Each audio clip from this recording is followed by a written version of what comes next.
যারা চাঁদাবাজি করো, মস্তানি করো, আমি বুঝি না তারা কি জাতের লোক, গায়ের রক্তটা কিসে, মানুষের রক্ত না পশুর রক্ত? চাঁদাবাজি করতে যাও কি জন্যে? একটা মানুষ বহু টাকা বহু কষ্ট করে জমি জমা বিক্রি করে ব্যবসা করতেছে, সেখানে যাইয়া আমাদেরকে 2 লক্ষ টাকা দিতে হবে। চাঁদাবাজ এবং মাস্তান যারা চাঁদাবাজি করতে যাও, মানুষের কাছে খয়রাত চাও, ওই ভিক্ষা করে খাওয়া অনেক ভালো।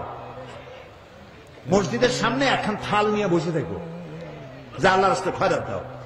দোকানদারের কাছ থেকে চাঁদাবাজি করা, বিল্ডিং কেউ নতুন বানাইতে পারে না, অমনি হাজির, গলায় সোনার চেন, হাতে কতগুলা আংটি, তারপরে হাতে মোবাইল, গলায় সোনার চেইন, শহরের মহা উল্লুক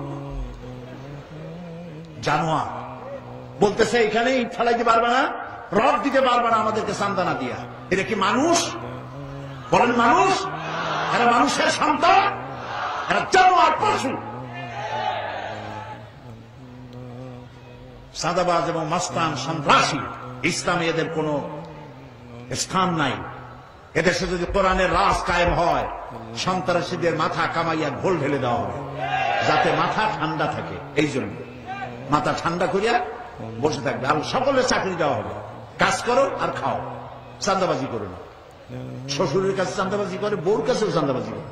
এত বড় লক্ষ্মী ছাড়া বউরে যায় বলে আমার হিরোইন খাওয়ার পয়সা দিবি। পত্রিকা আসছে না ভাই? কত বড় শয়তান, বউর কাছে চাঁদা চায়। আল্লাহ এইসব চাঁদাবাজ, মাস্তান, অপহরণকারী আর সন্ত্রাসী জানোয়ারদের হাত থেকে আল্লাহ এই দেশকে রক্ষা করুন। বলেন আমিন। চিল্লায় বলেন আমিন।